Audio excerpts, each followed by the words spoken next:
Hello again. We're sort of back. So tonight, it's kind of getting a bad habit. This is like the third day in a row that I wanted to work during the day, and I just didn't find the time. Mostly because of my ongoing family drama. I don't know if I should post my GoFundMe. I'm getting really sort of worried about my own future thanks to my father. In any case, so what I've been working on today is during the day is actually the MIDI format. Problem is, I have not worked with MIDI in years, and it's quite hard. When I start this right now, you will probably hear some music. Well, definitely hear some music. I'm just turning it off on my computer and my end because I don't really need to listen to it over and over in a loop. Um, But yeah, the music that I'm gonna play here it's not quite what it should be. Um, at the end of this video, I will actually show you what it should sound like, what it's supposed to sound like. The composer is a lovely person. He's doing a really good job. Um, but yeah, MIDI is not an easy format apparently, especially in that kind of general MIDI sense. Um, I've pretty much passed off this character art now to a. I've worked on it some more. It's pretty much not perfect. Like I'm actually not. This weird gap in there. I'm not actually positive. It's so great looking. Maybe I shouldn't have. Um, Regardless, or maybe the gap should have been like. I don't know. It's pixel art. It's not easy even to please myself with that kind of stuff. I've passed it off to one of my animator friends, so hopefully he will do a good job. I told him maybe add some wobble to the ears because they kind of do look like they're uh, back in like sort of pulled back. So maybe do it forward a bit and animate the arms, animate the scarf, animate the legs, obviously, and we'll see. I'm really not good with animation. Um, Obviously, I need to adjust the speed of the character as well. Um, what I'm actually doing right now, what I'm working on right now, is I'm trying to finish the code and actually do some program art. So um, Scum has this lovely little feature where you can do Control, Alt, Shift, and D, and then you have this little thing. If you type room, it will show you what room you're in. And I think pretty much because Scum is was sort of the first attempt at data-oriented design. What they did here is they put the first room in the final position in the array. So first room you start in is sort of at the end of the entire room array, and it kind of makes sense because you need to load the entire array. So why not have first room in the last position since you don't need to like byte shift or anything. Um, so that's one thing, and then there's like a couple other commands that we can do here. I've actually never tried actors. Oh yeah, it just gives you the character. It's 70 pixels high. That's my game, my player character. It doesn't have a name set. I could set a name, I guess. I set a name. Maybe I didn't. Um, I set a name player ego. Apparently doesn't pick it up. Doesn't really matter. In the end, it doesn't really matter because the game, or maybe it's because it's a player character that it doesn't pick it up. But normally in normal gameplay situations, it does give the correct name. Um, so that works sort of. Um, I didn't realize it could do a lot more stuff. Cause dump is actually interesting. I could actually give that a try. Oh, you need to. Okay. Cause dump one. Oh, okay. Doesn't work like this, I guess. Um, oh yeah, objects. That's the one I use most often. Um, in this case, there's no object in the room. It's just here's the character player ego. I don't know why it's not having a name here, but it sure as hell doesn't have a name here. um, yeah, that's sort of the complicated bit I feel, because these items aren't actually listed. It's anyhow, what I came here for is I implemented another room, Cobb. This will be the kind of secret, kind of Easter egg room. I'm gonna place. I've decided to drop the second B. I don't need to be exactly like Monkey Island in order to kind of people to get the inside joke. The character will be called Cobb with one B, and obviously it's got to be a spider because cobweb.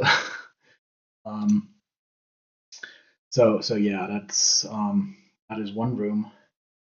And setting up rooms in Scum C or Skunk is quite easy. Also, I actually made some changes to the format that we picked.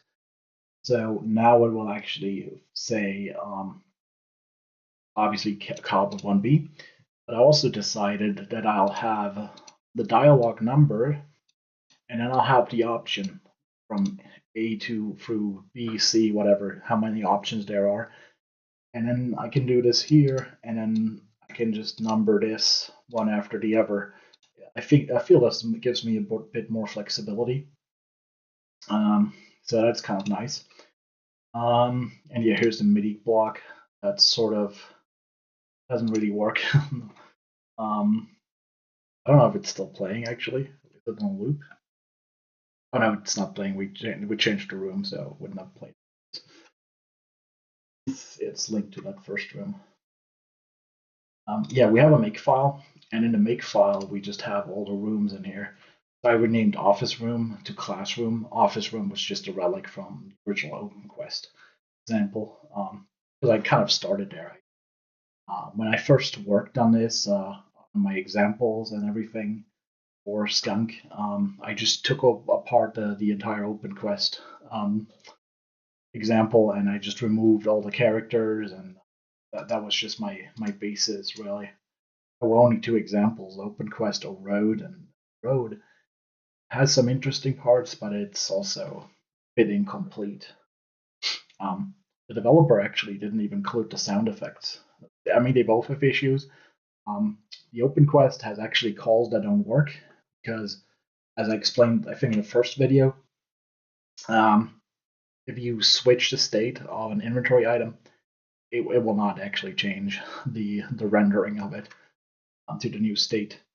And they had calls in there that didn't actually do anything. Like with the remote, when you take the batteries out, it said defective remote, but it didn't actually switch to the defective remote image, so that didn't quite work. But yeah, so when we start a new room, what we do is essentially, usually we take a room that we already have, sort of. So in this case, I'll just take Cobb room, and I'll also take the headers from Cobb room. And right, so we'll rename that hallway room. I know hallway room is kind of, yeah. But it's just kind of how we've done things here. So we know it's a room. So actually, it kind of would make more sense to have like room underscore hallway. To be honest, because then we could have all the rooms in one place. Maybe I'll do that later. In any case, so this is the hallway room.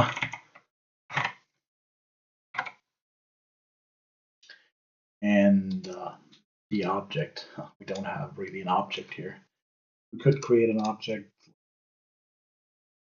I think right now I'm just going to leave it completely empty. I think student or something, student object. There will be multiple students, so that would work.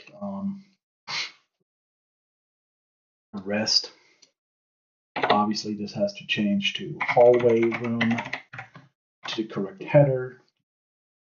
And then obviously what we want to do here is hallway underscore room bitmap. And for now, I'll just honestly just leave the empty room box. Or actually, you know what? We'll set a hallway box.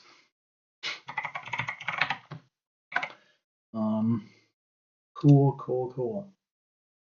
So we put the actor somewhere. It doesn't really matter. This is just code I copied over. So what we would do now is we go in here. We have this cop room, and actually we don't even need a cop room. Just take the empty room, and hallway obviously is gonna be longer. So what we'll do is we take camera size instead of 320. Just do double. Let's just do 640, and we put it in all of it here. So this is 0, and this is 320 pixels. So we kind of have an extension. Trim the content outside, and now we can basically just for the heck of it.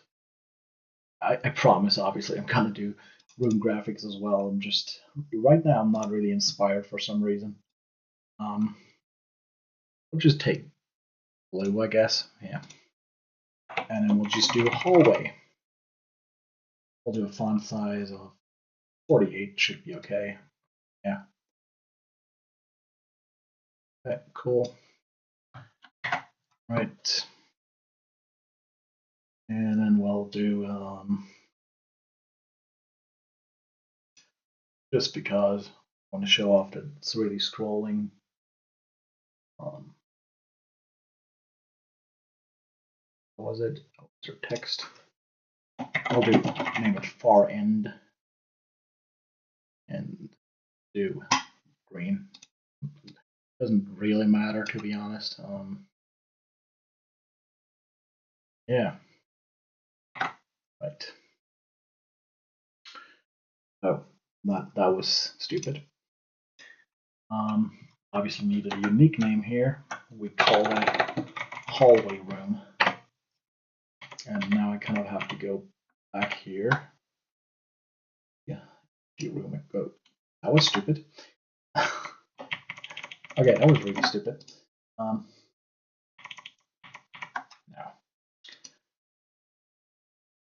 yeah, I should not do these things in the evening. Room. Right. So now we are all set. What we don't want to do here is we're going to add a camera FollowActor, and since we have this lovely little variable for the player character called var ego, it's sort of a constant, sort of a variable in a way. Can't change it mid game, so but yeah, it's like it acts like a constant, obviously. So an engine constant in a way. So yeah, since we have that, it's quite easy to set it to follow the character. Right. So obviously we need to set it to the make file.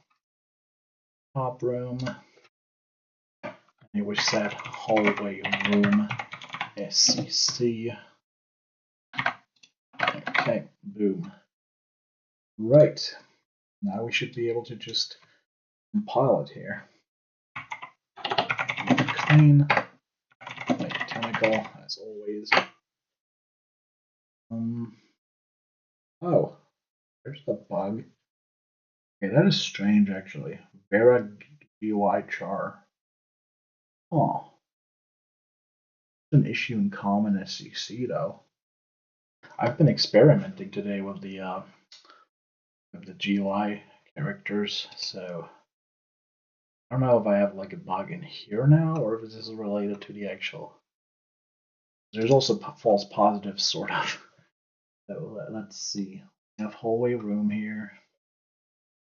We've pretty much defined correctly as far as I can see. Oh wait, no, we don't. We don't have a hallway room box yet. So see, that's the cop room is exported more than once. Yeah, sorry, we forgot changing that, obviously. Cool. How it actually worked. I still don't know why the monster sound isn't there, to be honest. like tentacle sound. It's not in there. I guess it's because this is only for sound effects, because I do have music, obviously. Right, so if I do this now and check again, we should have room 7. So, no, room, okay. So, the new room is this room 1? Oh, well, that's strange. Think I did something wrong again? Hallway room bitmap. This is hallway room bitmap, right? We said hallway room bitmap, so there's still something wrong here. Hallway room. Huh. Did we change the wrong instant? No. Well, that is rather strange. Let's do cob room. We do have, oh, wait. Huh. Yeah, the entry script. We do have an entry script. Powerful language, only need to get things correctly. So what we did actually, even though the room is called hallway room, with that command, we didn't put it into the hallway room. We ported the character straight from the hallway room to the cob room. So, yeah, obviously, it will load. Now, if we do room 1, we are in the hallway.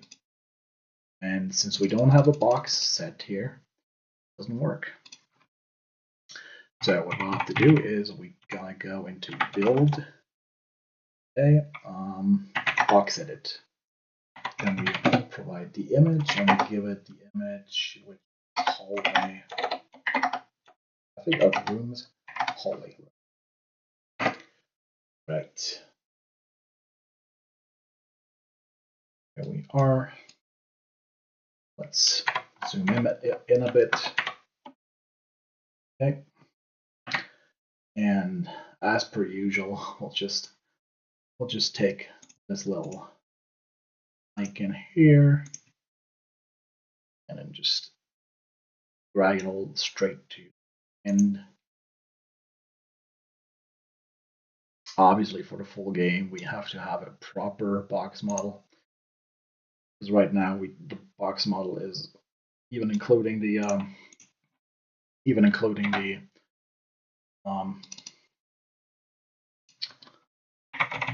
hallway room box. Right now, it's even including the GUI, which we obviously don't want. We only want the room. This is right now targeting the entire, which actually it shouldn't, to be honest. Huh, that's actually interesting now that I think about it. It shouldn't target the entire room because it's the size of. That might be something worth investigating. Why it actually includes the entire GUI. Maybe it's because maybe it doesn't include the entire GUI. Maybe it's overlapping. I made a lot of scaling changes, so it could also be the case there. Hallway room box, okay. So we saved that in here. What is the last coordinate? It's pretty much 144, yes. Yeah, 144, which is the height of the room. But it is rather strange. We don't need to save again. And I would just include the box here. Oh wait, I know why it is probably a hotspot. A hotspot of the character does not add up with the actual height of the character, so potentially this is why it can go all the way down to the interface.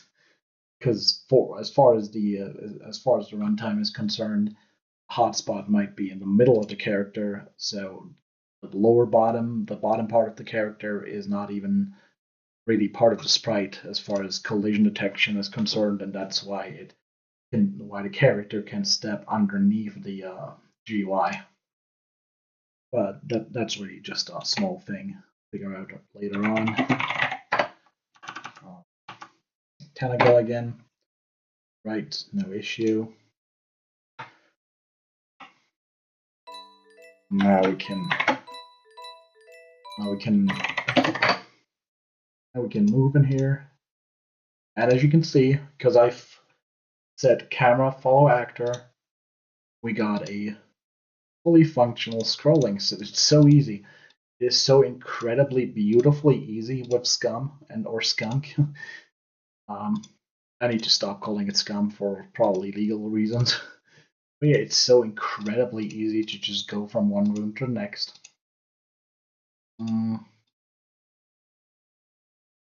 Yeah, it's really easy. Whoops. And yeah, I think the coordinates don't quite add up. We can actually look, I guess, at the character size. I don't know how it would be decided. The last position I can click on is right here.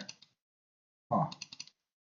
It's hard to figure out. We'd have to like maybe have part of it open here. So I don't know why it is the way it is. But regardless, it works fine. Beautiful scrolling. Just following the camera, just like in good old Scum games, just like in LucasArts games. And it's that simple. That freaking simple, guys. Just this one beautiful little command here. So as far as the engine is concerned, let me just drink something for a second. Tonight I'm having what's it called? I can barely see it, to be honest. Lucky Lime juice, evil juice. Okay, it's called evil juice. Lucky Lime. No, it's actually Licky Lime. Okay, evil juice, Licky Lime, and it says vitamin boosted. It has like a skull on the front. It's kind of like an iced tea energy drink mix. It's tasty. Yeah, really good. It's especially good when you put it in the freezer for like half an hour. It's really refreshing. Uh, just something as developers do to stay awake at night. Um, yeah, it's really freaking simple to actually do that. So here's some ideas that I have for the future of Skunk that I thought about today. I thought that maybe eventually, even though I mean Scumsy is a nice language, but I really thought that maybe I could have like a because the beauty of Scumsy is that everything is just a type. It's like room is a type, a local script is a type, a script is a type. All of these things are types. A box D image. If I do like, let's look inside. We look inside the classroom. Is it classroom? If we look inside of here, we have the type sound. So the cool thing is with the type, the moment it's seen by the compiler, by the bytecode compiler, it can run special commands that are defined in the make file. So in the case of sound, we have a MIDI tool and a sound tool, and that the MIDI tool well, actually, no, we don't have a MIDI. The MIDI tool we have, but the MIDI tool doesn't trigger automatically currently. So we target the sound file directly. But the thing is, which would actually be a nice improvement as well. I mean, we might have a MIDI type at some point, so we don't have to manually do all this stuff. Right now, it's kind of difficult because um, you kind of have to merge the tracks and have it a type 0 MIDI. So it's not straightforward. You kind of have to do it manually right now. Still looking for a better solution. I did fix the solution for Creative VOC, which is the voice format from like the 90s, 8-bit something, incredibly lo-fi, low fidelity, um, really kind of crunchy audio, and that's used for sound effects. I've created my own tool for that, which I have on my Mac Mini. I need to copy this over and actually push it to my official repository because it's not in here yet. But yeah, I could do the same for MIDI at some point. Anyhow, the point is, you have types. You have a type sound, and the type sound calls a tool called sound, just like this here, just written like this. And what this sound tool does is it takes a MIDI file in this case and creates a sound block from it, and then it can use that as a official part. It's like it's getting merged by the compiler, by the bytecode compiler. Bytecode compiler merges the sound files into a sound block within the game file, within the data file. I think it's in 001 or maybe 000, one of these two. I mean, there's only really two files because, as we have seen, we don't need the sound file, the external one, which I believe is just for this for actual SFX. But all of that gets merged into a block inside these data files, and yeah, so the idea here would be we would have a I don't know, we would have let's just do some pseudocode and imagine things. We'll say we have a Lua, and then we call it, I don't know, Moonscript. I don't care. I don't know. And then we point to a Lua script. So I don't know, Lua test Lua. Right. So when it is actually implemented, having this in the code would run a Lua transpiler that takes the code and actually transpiles it from Lua to scum-C, and it includes the scum-C half of that code. Or theoretically, we could even, I don't know if we could do that. No, actually, probably not. The include statement is pretty much reserved for just header files. But yeah, basically, it would be included here, ideally, and then we would be able to call into it if I have made those changes. So let's do that again, actually. So I don't know. We would have, so inside Lua, we would then have like a function. I don't know. Speak, and then we'd have a function called speak. Manny, like Manny Calavera, whatever. And then we would have hello world, I don't know, doesn't really matter. And maybe that function inside Lua would have would basically call two scum-C functions. It would call the actual ego say or the actor say, and it would also include the written the spoken text, which we can do in here as well. But it would be kind of nicer, maybe. It's just an idea. We could do the same with scroll as well. Right now, that's just an idea. And another idea, just coming from all this struggle with MIDI, because it's really hard. And in the next episode, I'm definitely going to give you all a look see at how things are going with the MIDI implementation. But yeah, the one thing that I thought about is MIDI is not going away with this engine. Like I like it. In a way, I like it, and obviously, the whole selling point of that engine, of that whole toolkit, would be kind of having something retro. But I think about maybe having Fmod or any alternative to Fmod. Feel free to comment if anybody is actually listening.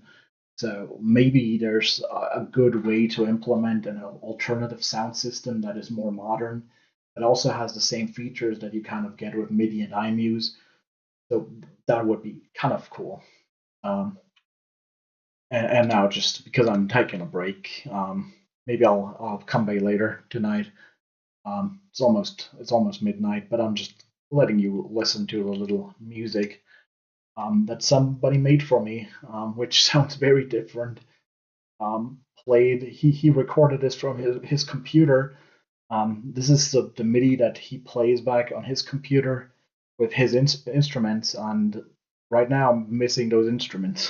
To be honest, I don't know if they are even possible, if this is even part of the general MIDI standard. This is something that can be achieved with like Fat Boy. I've tried Fat Boy. I've tried other sound fonts. I don't know. I'm expert in MIDI, so this is kind of experimental still, but it sounds very nice compared to what I have right now.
Right. So as you can tell from the title of the song, I guess Christmas music. The game is pretty much still slated, being sort of an homage to Christmas. I kind of figured out I want it sort of as an escape game. So the idea is still that everybody's snowed in. Everybody except the player character is totally arrogant, and the only one who knows how to find a way outside is the player character, even though they doubt themselves and the other people are kind of mean to them and kind of arrogant and know everything better, kind of know-it-alls. And yeah, in the end, player character will triumph if they can finish the game. If I can finish the game, so if I can finish making the game, so yeah, I think I'll call it quits for here for now. I'll try to get up early in the morning and maybe work more on that game. Definitely work more on that game. So see ya.